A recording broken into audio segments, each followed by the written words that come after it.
প্রিয় ছাত্রীরা, গত ক্লাসে আমাদের বৃত্তস্থ চতুর্ভুজ সংক্রান্ত উপপাদ্য হচ্ছিল।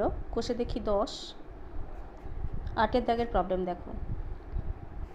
ত্রিভুজ এবিসি এর এবি সমান এসি, ত্রিভুজ এবিসি এর এবি সমান এসি এবং বর্ধিত বিসি এর ওপর ই যে কোনো একটি বিন্দু। ত্রিভুজ এবিসি এর পরিবৃত্ত এইকে ডি বিন্দুতে ছেদ করেছে, সিডি যুক্ত করা হলো। আমাদের প্রমাণ করতে হবে কোণ এসিডি সমান কোণ এইসি, এসিডি কোণ সমান এইসি। এই প্রমাণ আমরা কিভাবে করছি দেখো। ত্রিভুজ এবিসি এর তো এই দুটো দেওয়া আছে সমান, এবি সমান এসি, তাহলে কোণ এবিসি সমান কোণ এসিবি সমান এক্স ডিগ্রি আমরা ধরে নিলাম। এখন এবিসিডি বৃত্তস্থ চতুর্ভুজের কোণ সিডিই, এই কোণটা বহিস্থ কোণ, কারণ এডিকে বর্ধিত করার ফলে এই কোণটা হচ্ছে বহিস্থ কোণ। এই বহিস্থ কোণ সমান অন্তস্থ বিপরীত কোণের সমান, অর্থাৎ কোণ এবিসি। সিডিই সমান এবিসি সমান এক্স ডিগ্রি। এখানে পাশে যুক্তিটা লিখতে হবে, যেহেতু কোনো বৃত্তস্থ চতুর্ভুজের একটি বাহুকে বর্ধিত করলে উৎপন্ন বহিস্থ কোণ অন্তস্থ বিপরীত কোণের সমান হয়। এখন ত্রিভুজ সিডিই এর বহিস্থ কোণ বিসিডি সমান বিসিডি, মানে ইসি বাহুকে যদি বর্ধিত করা হয় তাহলে এই কোণটা হচ্ছে বহিস্থ কোণ বিসিডি কোণ। তাহলে এই কোণ সমান অন্তস্থ বিপরীত কোণদ্বয়ের সমষ্টি সমান, অর্থাৎ কোণ বিসিডি সমান কোণ সিডিই প্লাস সিইডি। তাহলে সিডিই প্লাস সিইডি। এবার এই বিসিডি কোণ দেখো দুটো কোণের সমষ্টি, একটা হচ্ছে এসিবি আর একটা হচ্ছে এসিডি, এসিবি আর এসিডি। এবার এটা সমান কি হলো, সিডিইর জায়গায় আমরা কি লিখে দিলাম, এক্স। সিডিই তো আমরা দেখেছি এক্ষুনি, এটা এক্স ডিগ্রি, সিডির জায়গায় এক্স বসেছি প্লাস কোণ সিইডি। আবার দেখো কোণ এসিবি সমানও এক্স, আমরা এবিসি সমান এসিবি সমান এক্স বলে ধরে নিয়েছি, বসানো হলো, দুদিকে এক্স রয়েছে, তাহলে কোণ এসিডি সমান কোণ সিইডি। আবার দেখো যেটা কোণ সিইডি বলছি সেটাই হচ্ছে কোণ এইসি, সিইডি কোণটাই হচ্ছে এইসি, একই কোণ। তাহলে এটা প্রমাণ হলো।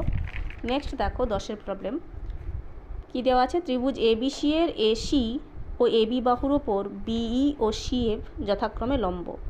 এবিসি এর এসি এবং এবি বাহুর ওপর বিই আর সিএফ লম্ব, ইএফ যুক্ত করা হলো। কি প্রামাণ্য আছে, বিসি ইএফ বিন্দু চারটি সমবৃত্তস্থ, বিসি ইএফ এই চারটি বিন্দু সমবৃত্তস্থ। আর ত্রিভুজ এইএফ আর ত্রিভুজ এবিসি এর দুটি করে কোণ সমান। তাহলে দেখো আমরা দেখতে পাচ্ছি প্রমাণে কি বলবো না, বিসি এর একই পার্শ্বে উৎপন্ন দুটো কোণ বিএফসি আর কোণ বিইসি সমান।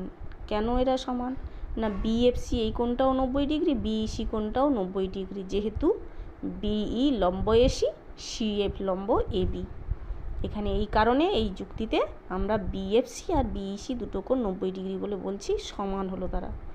আর দেখো কোনো একটা বিসি বাহুর একই পার্শ্বে উৎপন্ন দুটো কোণের মান যদি সমান হয় তাহলে এই চারটে বিন্দুই সমবৃত্তস্থ হবে, এটা আমরা পড়েছি। তাহলে বিসি ইএফ বিন্দু চারটি সমবৃত্তস্থ, এখান থেকে 1 নম্বর প্রমাণিত হয়ে গেল। তাহলে এটা যদি সমবৃত্তস্থ হয় তার মানে বিসি ইএফ হচ্ছে একটা বৃত্তস্থ চতুর্ভুজ। তাহলে এটা একটা বৃত্তস্থ চতুর্ভুজ, তাহলে এর কোণ এইএফ এটা হচ্ছে বহিস্থ কোণ, এইএফ এই কোণটা হচ্ছে বিসিইএফ চতুর্ভুজের সিই বাহুকে বাড়ানোর ফলে উৎপন্ন বহিস্থ কোণ। এই বহিস্থ কোণটা কি হবে না, অন্তস্থ বিপরীত কোণের সমান হবে। তাহলে এইএফ সমান কোণ সিবিএফ, এই কোণটা অন্তস্থ বিপরীত কোণ, পাশে ওই যুক্তিটা লিখলাম। তাহলে এবার সিবিএফ কোণ যেটা বলছি সেটাই হচ্ছে এবিসি কোণ, সিবিএফ আর এবিসি একই কোণ লেখা হলো। তাহলে এবার দেখো ত্রিভুজ এইএফ আর ত্রিভুজ এবিসি এর কি পেলাম না, কোণ এইএফ সমান এবিসি এখনই পেয়েছি। আবার দেখো এফ এই সমান বিএসি, একই কোণ, এফ এ ই কোণটা যেটা সেটাই বিএসি কোণ। তাহলে আমরা দেখতে পাচ্ছি যে এই দুটো ত্রিভুজের দুটি করে কোণ সমান। এখানে বলে রাখি, আগেও আমরা এরকম একটা প্রবলেম করেছি, সেখানে দেখিয়েছি যে দুটো ত্রিভুজের যদি দুটি করে কোণ সমান হয়ে যায় তাহলে তৃতীয় কোণটিও সমান হয়ে যায়, কারণ ত্রিভুজের তিনটি কোণের সমষ্টি 180 ডিগ্রি, অর্থাৎ ত্রিভুজ দুটো সদৃশকোণী ত্রিভুজ হয়, এই কোণ আর এই কোণ সদৃশকোণী। নেক্সট দেখো 14 দাগে প্রবলেমটা, এবিসিডি বৃত্তস্থ চতুর্ভুজের এসি কোণ বিএডিকে সমদ্বিখণ্ডিত করেছে। এসিটা বিএডি কোণের সমদ্বিখণ্ডক। আবার দেখো এডি বাহুকে ই পর্যন্ত এমনভাবে বর্ধিত করা হলো যাতে ডিই সমান এ বি হয়, ডিই সমান এ বি হয়। কি প্রমাণ করতে হবে? প্রামাণ্য কি? সিই সমান সিএ, সিই সমান সিএ। দেখো এইটা প্রমাণ করার জন্য আমরা এই দুটো ত্রিভুজ সর্বসম দেখাবো। কোন দুটো ত্রিভুজ? CDE ABC. এই দুটো ত্রিভুজ যদি সর্বসম দেখাতে পারি, সেখান থেকে সর্বসম ত্রিভুজের অনুরূপ বাহু আমরা এই দুটো এ বি আর ডি সমান দেখিয়ে দিতে পারি। সিই আর সিএ সমান দেখাতে পারি, সিই আর সিএ সমান দেখাবো সেখান থেকে। আচ্ছা দেখো, আমরা এটা প্রমাণটা করার জন্য বিডি যুক্ত করলাম, অঙ্কনে করছি বিডি যুক্ত করা হলো। এবার ও কেন্দ্রীয় বৃত্তে আমরা কি পাচ্ছি না, কোণ বিএসি সমান বিডিসি। এরা হচ্ছে একই বৃত্তাংশস্থ কোণ। বিএসি আর বিডিসি এরা হচ্ছে একই বৃত্তাংশস্থ কোণ। একইভাবে দেখো ডিএসি সমান ডিবিসি, এরাও একই বৃত্তাংশস্থ কোণ। কিন্তু কোণ বিএসি আর কোণ ডিএসি সমান, কোণ বিএসি আর কোণ ডিএসি সমান, কারণ এসিটা হচ্ছে কোণ বিএডি এর সমদ্বিখণ্ডক। তাহলে দেখো এই দুটো সম্পর্ক যে আমরা লিখেছি, তার আবার দেখো এই বাম দিক সমান হয়ে গেছে, বিএসি সমান ডিএসি। তাহলে ডান দিকগুলোও সমান হবে, অর্থাৎ কোণ বিডিসি সমান কোণ ডিবিসি হবে। তাহলে ত্রিভুজ বিডিসি এর আমরা কি পেলাম না, এই দুটো কোণ সমান, বিডিসি সমান ডিবিসি। আর একটা ত্রিভুজের দুটো কোণ যদি সমান হয় তাহলে তাদের বিপরীত বাহুগুলো সমান হবে, অর্থাৎ বিসি সমান ডিসি। আমরা এই ত্রিভুজের কি পেলাম? বিসি সমান ডিসি। এবার দেখো এবিসিডি একটা বৃত্তস্থ চতুর্ভুজ ধরলে এর কোণ সিডিই, এইটা বহিস্থ কোণ, এই বাহুটাকে বাড়ালে এটা বহিস্থ কোণ, এইটা সমান অন্তস্থ বিপরীত কোণের সমান হবে, অর্থাৎ কোণ এবিসি। সিডিই সমান কোণ এবিসি, পাশে এই যুক্তিটা দেবে, বৃত্তস্থ চতুর্ভুজের একটি বাহুকে বর্ধিত করলে উৎপন্ন বহিস্থ কোণ অন্তস্থ বিপরীত কোণের সমান হয়। তাহলে ত্রিভুজ এবিসি আর ত্রিভুজ সিডিই, ত্রিভুজ এবিসি আর ত্রিভুজ সিডিই এই দুটো আমরা সর্বসম দেখাতে চাইছিলাম। তাহলে এর আমরা কি পেলাম না, এবি সমান ডিই, এটা আমাদের প্রদত্ততেই আছে, ডিই সমান এবি, প্রদত্ত বলে বললাম। আবার দেখো কি পেয়েছি, এবিসি সমান সিডিই পেয়েছি।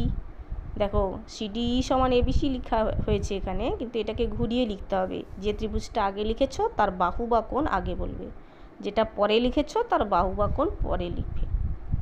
আর কি পেলাম না, বিসি সমান ডিসি, এখনই পেয়েছি বিসি সমান ডিসি। তাহলে আমরা এসে শর্তানুসারে কি বলবো, এই দুটো ত্রিভুজ সর্বসম হলো।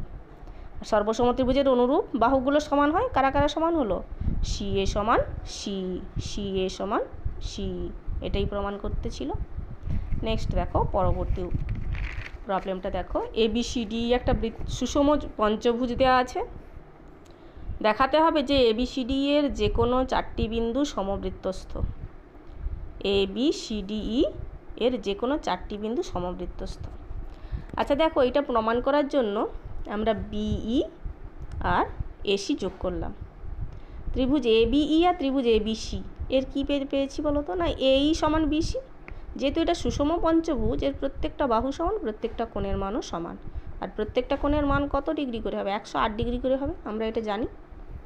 তাহলে দেখো কোণ বিএই সমান এবিসি, এটা সমান, আর এই সমান বিসি। কেন না, যেহেতু সুষম পঞ্চভুজের প্রতিটি বাহু ও কোণ সমান।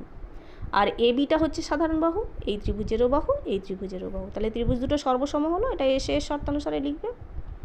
তাহলে এখান থেকে সিদ্ধান্তে কী এলাম, এইবি সমান এসিবি, সর্বসম ত্রিভুজের এরা অনুরূপ কোণ, অর্থাৎ এবি এর একই পার্শ্বে উৎপন্ন দুটো কোণ সমান। তার মানে নিশ্চয়ই এরা একই বৃত্তাংশস্থ কোণ। এবি এর একই পার্শ্বে উৎপন্ন দুটো কোণের মান সমান, এটার দ্বারা কি সিদ্ধান্তে আসা গেল যে এই দুটো কোণ নিশ্চয়ই একই বৃত্তাংশস্থ কোণ। তাহলে একই বৃত্তাংশস্থ কোণ, তার মানে এবিসিই সমবৃত্তস্থ। এরা যদি একই বৃত্তাংশস্থ কোণ হয়, তার মানে এবিসিই এরা সমবৃত্তস্থ। তাহলে এখান থেকে কী সিদ্ধান্তে আসা গেল, ABCD পঞ্চভুজের যে কোনো 4টি বিন্দু সমবৃত্তস্থ। ঠিক আছে, আচ্ছা আজ এই পর্যন্তই।